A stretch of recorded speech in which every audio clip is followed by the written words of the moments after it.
ये वीडियो हमारे कैमरे से रिकॉर्ड नहीं हुआ है, ये सोशल मीडिया के माध्यम से हमारे पास आया है और हमने जब इस बुजुर्ग की बातें सुनी तो हमें लगा कि ये बात पूरे देश तक पहुंचानी बहुत जरूरी है। हम इस वीडियो की पुष्टि नहीं कर सकते, लेकिन इस वीडियो में जो विचार हैं उन पर ध्यान देना आज पूरे देश के लिए जरूरी है और इसीलिए आज ये वीडियो हम आपको दिखा रहे हैं। आप सुनिए ध्यान से इस वीडियो में ये जो शख्स हैं ये क्या कह रहे हैं और मुझे यकीन है आपको इनकी बातें सुनकर न सिर्फ अच्छा लगेगा बल्कि आप इनसे सहमत भी होंगे। बहैसियत मुसलमान मैं मायूसी की कभी हिमायत नहीं कर सकता, मायूसी की वकालत नहीं कर सकता, मायूसी को सपोर्ट नहीं कर सकता। इस्लाम में मुसलमानों के लिए मायूसी की कोई जगह नहीं है। हम बुझते हुए चिराग ज़रूर हैं मगर अंधेरों को खौफ हमी से है।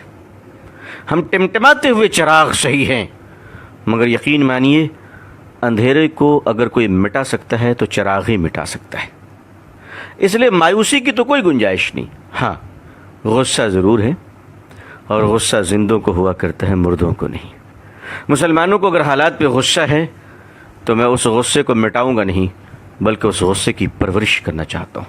मैं कहता हूँ हाँ मुसलमानों, गुस्से पे आओ और इतना गुस्सा करो कि अपने अंदर छुपे हुए शैतानों से दुश्मनी शुरू कर दो। गुस्से पे आओ और उन दाढ़ी टोपी मक्कारों के खिलाफ अपने गुस्से का इजहार करो जो स्टेज से लेकर ऐवानों तक तुम्हें और हमें बेचते हैं और उनकी शक्ल मुसलमानों जैसी होती है। हाँ मुसलमानों, गुस्सा दिखाना है तो ज़रूर दिखाओ। अपने घरों के उन माँ बहनों के बारे में दिखाओ जो बुर्का पहनकर शरीयत के खिलाफ चंद सिक्कों में बिक जाया करती हैं और हम सब के सर शर्म से नीचे झुक चुके हैं। आखिर हमारे इदारे क्या कर रहे हैं? आखिर हमारी अंजुमनें क्या कर रही हैं? मुसलमानों, गुस्सा करना है, मायूस मत हो। अगर करना है तो एक काम करो, मस्जिदों का हिसाब शुरू करो, मदरसों का हिसाब शुरू करो, बोलने वालों का हिसाब शुरू करो। एक बनिया भी अपनी दुकान को जब बंद करता है तो शाम में हिसाब करता है कि मैंने पाया कितना है और खोया कितना है। 70 साल हो गए हिंदुस्तान की आज़ादी को, हमसे ज़्यादा जलसे किसी कौम ने नहीं किए होंगे, हमसे ज़्यादा तकरीरें किसी कौम ने नहीं की होगी। हम अपना हिसाब क्यों नहीं करते? हम अपना हिसाब क्यों नहीं करते? हिसाब से डरते क्यों हैं हम? जब तक जो कौम हिसाब नहीं करती वो आगे नहीं बढ़ा करती है। आपको आगे बढ़ना है तो हिसाब लेना सीखिए, हिसाब देना सीखिए, हिसाब पूछना सीखिए। एक हिसाब मैं पेश करता हूँ आपके सामने। हिंदुस्तान के मुसलमानों की आबादी कितनी होगी? चलिए मैं कम बताता हूँ आपको, 20 करोड़ होगी, ज़्यादा ही इंशाअल्लाह। मैं 20 करोड़ बता रहा हूँ। इस 20 करोड़ में मैं दोस्तों, मेरे भाइयों, मेरी दीनी बहनों, आपका भाई आपसे एक सवाल कर सकता है? आप मुझे सीने पर हाथ रखकर बताएं कि इस हिंदुस्तान के 20 करोड़ मुसलमानों में 5 वक्ता नमाजी कितने परसेंटेज हैं? कितने परसेंट हैं? आप यकीन मानिए मैंने ये सवाल बहुत लोगों से किया है। मैंने ये सवाल एयर कंडीशन कमरों में बैठने वालों से किया है, सड़क के किनारे फल बेचने वालों से किया है, कलकत्ते की सड़क पर रिक्शा चलाने वालों से मैंने सवाल किया है। मजमूई तौर पर जो मुझे जवाब मिला है उसका एक औसत दर्जा ये है कि हिंदुस्तान में मुसलमानों में 5 वक्ता नमाजी सिर्फ 2% है, सिर्फ 2%। जुमे के नमाजी 5% है, रमज़ान के नमाजी उससे ज़्यादा है, अलविदा के नमाजी उससे ज़्यादा है और ईद के नमाजी उससे ज़्यादा है। मैं आपसे पूछ सकता हूँ कि 20 करोड़ मुसलमानों में 2% नमाजी मुसलमान मस्जिद में आते हैं। 98% मुसलमान कहाँ हैं? सड़क पे, बाजार पे, क्लब में, जुए के अड्डों में, चाय की दुकानों में, होटलों में। अल्लाह की मदद किस पर आएगी और किस तरह आएगी? खुदा की नुसरत कहाँ गिरेगी बताओ मुझे। और ये 2% नमाजी हिंदुस्तान में क्यों हैं? उस वक्त आप सोचिए, उस वक्त जब हिंदुस्तान में 20 करोड़ मुसलमान, 3.5 लाख मदरसे, 6 लाख मस्जिदें, 4 लाख से ज़्यादा उलमा और पिछले कमोबेश 150 साल से तबलीगी जमात गली गली घूम रही है। इतना करने के बाद भी 2% नमाजी। आखिर हम कर क्या रहे हैं? आखिर हम कहाँ हैं? अब कब तक हम शतरंज की चाल का जवाब कुश्तियों से देते रहेंगे? अगर हम अपने चाल को न बदले, अपने मिजाज को न बदले, दूसरों को सुनने का मिजाज नहीं बनाया, अपना हिसाब करना नहीं सीखा, बदतमीजियां बंद नहीं की और शराफत को इख्तियार न किया, तो दुनिया आज नफरत कर रही है, कल गली गली में भगाएगी, दौड़ाएगी। इस दुनिया को नफरत इस्लाम से नहीं है, इस दुनिया को नफरत मुसलमानों के बैड कैरेक्टर से है, मुसलमानों की बदतमीजी से है, मुसलमानों की बदज़बानी से है। मुझे माफ़ कीजिएगा, मैं सख्त बोल रहा हूँ, लेकिन मैं क्या करूँ? کوئی شادی کا منڈپ نہیں جہاں میں گلے مل کر مبارکباد دوں. میری قوم بارود کے ڈھیر پہ بیٹھی ہے, قوم کے ہزاروں جنازے تیار ہیں. میں محبت کی باتیں, سہلانے کی باتیں, چودھریوں کو سمجھانے کی باتیں, مالداروں کی خوشامد پسندی کی باتیں میں نہیں کر سکتا. جو قوم, اس قوم کا المیہ یہ ہے کہ جھوپڑی میں رہنے والوں سے لے کر محلوں میں جینے والے مسلمان سب کے کیریکٹر ایک ہی ہیں, کوئی فرق نہیں ہے. کیریکٹر کے سٹائل الگ ہیں.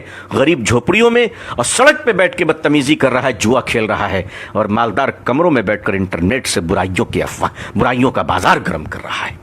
دنیا میں ہم کہاں پہنچ گئے؟ ہمیں اپنا احتساب کرنا پڑے گا. اب اسٹیج کے پہلوان نہیں, اب جلسوں کے پہلوان بن کر رت جگہ نہ کیجیے.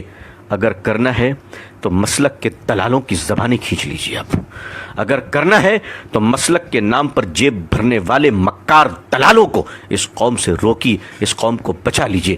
میرے بھائیوں, آج اگر حال یہ ہے تو ہمارے اور آپ کے بچوں کا کیا حال ہوگا؟ ہمارے آنے والی نسلیں کہاں جائیں گی؟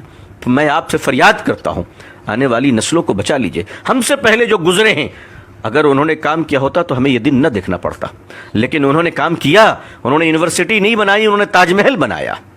اگر وہ یونیورسٹی بنا کے دیے ہوتے, بے شک اللہ جزائے خیر دے ہمارے علماء کو, بزرگوں کو, کہ جنہوں نے مدارس قائم کر دیا. کم از کم آج ہمارے چہرے پہ داڑھی, سر پہ ٹوپی اور زبان پہ اللہ کا نام تو باقی ہے. بے شک ہم اپنے بزرگوں کے قدردان ہیں. ان کی جوتیوں کو اپنے سر پہ رکھنا اپنی خوش نصیبی سمجھتے ہیں. اللہ والوں کا احترام اب خود پر واجب سمجھتا ہوں. لیکن اگر میں سخت کلام کہتا ہوں, سخت جملے کہتا ہوں, تو یقین مانیے میں اپنے بزرگوں کی شان میں گستاخی نہیں, بلکہ میں ایک گنہگار آپ نیک کار بھائیوں کو جگانا چاہتا ہوں کہ ہمیں اس بے بسی کے عالم سے آئیے ہم سب ایک دوسرے کو نکالیں. اگر مدارس کے حالات کو ہم نے اچھے نہیں کیے, اگر مدارس کے چندوں کے خرد برد کو بند نہ کیا گیا, اگر زکوٰۃ کے مال پر بے ایمانی اور محتمین کی اجارت داری اور زکوٰۃ کا مال لے کر مہمانوں پہ خرچ کرنا اور بے ایمانی کرنا اور کمیشن کی بنیاد پر چندہ لینا, مدرسوں کی کمیشن کی بنیاد پر لوگ چندے لے رہے ہیں. اگر آپ نے 1000 روپے زکوٰۃ دیا ہے تو 500 روپے مدرسہ پہنچتا ہے اور 500 روپے اس دلال کے جیب میں جاتا ہے, آپ کی زکوٰۃ ادا نہیں ہوتی. اس قسم کی نحوست اور مردودیت کی وجہ سے آج علماء کے چہرے سے نور نکل رہا ہے. آج دین کی باتیں کرنے والوں کی زبان بے اثر ہو رہی ہے. یہی وجہ ہے کہ مسلمانوں کے اندر بڑی مایوسی چھا رہی ہے, کیونکہ جو ہاتھ پکڑ کر ہمیں نکالنے اور سنبھالنے والے تھے, جب انہی پر شک ہو جائے تو بڑا خطرہ ہوتا ہے, بڑا خطرہ ہوتا ہے. حالانکہ میں جانتا ہوں کہ ایسے لوگ آٹے میں نمک کے برابر ہیں. ایسے بے ایمان دلال قسم کے لوگ بہت تھوڑے ہیں, مگر انہی تھوڑوں نے تو اچھوں کو شرمندہ کر رکھا ہے. انہی تھوڑوں نے تو اچھوں کے حالات برباد کر رکھے ہیں. عزیزان ملت محاسبہ کرے, ملت محاسبہ کرے, اور بالکل محاسبہ کر اپنا حساب کرے, ورنہ اس کے بغیر آگے بڑھنا مشکل ہو جائے گا. امید ہے کہ یہ ویڈیو آپ کو پسند آیا ہوگا. ڈی این اے میں اب ایک بریک کا وقت ہے.